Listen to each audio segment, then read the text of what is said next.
আমি আজকে বলছি, যখন 22 তারিখে আমাদেরকে নিয়ে গেল ডিজিএফআই, নিয়ে যে মারছিল যখন, তখন এইভাবে বেঁকে একবার বলছে ও মা গো, ওইভাবে বেঁকে বলছে ও মা গো, ফালায় রেখে 6 জন আমাদেরকে পালাইছে। ঠিক আছে, বিদ্যুতের শক দিছে, শেখ হাসিনা ভিডিও কলে আছে। আজকে তারা আমাদেরকে সমালোচনা করার কারণে হুমকি দেয় যে সর্বদলীয় প্রোগ্রামে আমাদেরকে ডাকবে না। আল্লাহ গো বাঁচাও, তারপরে শেখ হাসিনার প্রতি আনুগত্য করি নাই আমরা, আজকে হুমকি দেয় আমাদেরকে। তো আমার প্রশ্ন হলো, এই জুলাইয়ের মধ্যে মানে সারা সময় মাসের পর মাস গেল, ঐক্যের কথা বলে না। যখনই গদি নিয়ে আমরা টান দিই তখনই বলে ঐক্য দরকার। ঠিক আছে, যখনই নির্বাচন বলি তখন বলে ঐক্য দরকার। তো এর আগে ঐক্যের কথা মনে পড়ে না, এর আগে খালি লুটপাট লুটপাট। 666 কোটি টাকা কর মাফ নিল, ব্যাংকের মোবাইল ওয়ালেট নিয়ে নিল, গ্রামীণ ম্যান পাওয়ার আদম ব্যবসা করবে ডক্টর ইউনূস, দালালি করবে, বিদেশে লোক পাঠাবে, সেই লাইসেন্স নিয়ে নিল।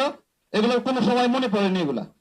এগুলো যখন কখনো ঐক্যের কথা বলে, যখন আমরা টান দিছি এগুলো কেন করছেন, তখন বলছে ঐক্য লাগবে ঐক্য লাগবে।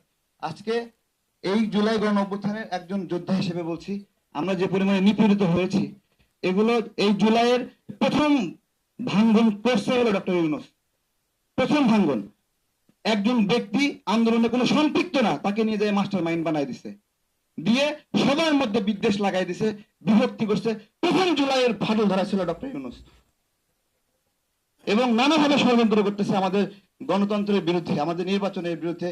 এই যারা আছে এখানে একটা একটা করে সবগুলোকে ইউটিউবার দিয়ে দিয়ে দালাল বানাচ্ছে। এটা একটা দালাল, ওইটা একটা দালাল, এটা একটা দালাল, এই দালাল, এই ইউটিউবার দিয়ে দিয়ে বিভিন্ন তত্ত্ব গল্প বানায় বানায় দালাল বানায় দিচ্ছে। তাহলে আমরা জেল খাটলাম কারা কারা? স্যার কেন জেল খাটলো, সে কেন নিপীড়িত হইলো, আমি কেন, নুর হক নুরকে নিল, এগুলো সব দালাল। আর হলো তারা এক একটা করে গল্প বানাচ্ছে, তাই তো? আমরা এগুলো মাঠের মধ্যে খালি ঘুরতেছে, অসুস্থ হয়ে যাচ্ছি আমরা, যে আমরা কিসের জন্য কষ্ট করছি।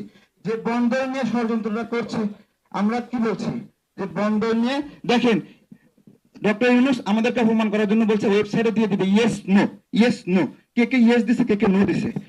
বন্দর বিষয়ে ইয়েস নো দিলেন না কেন?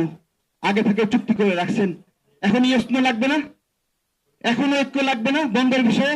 ওই বিষয়ে মতামত দরকার নাই।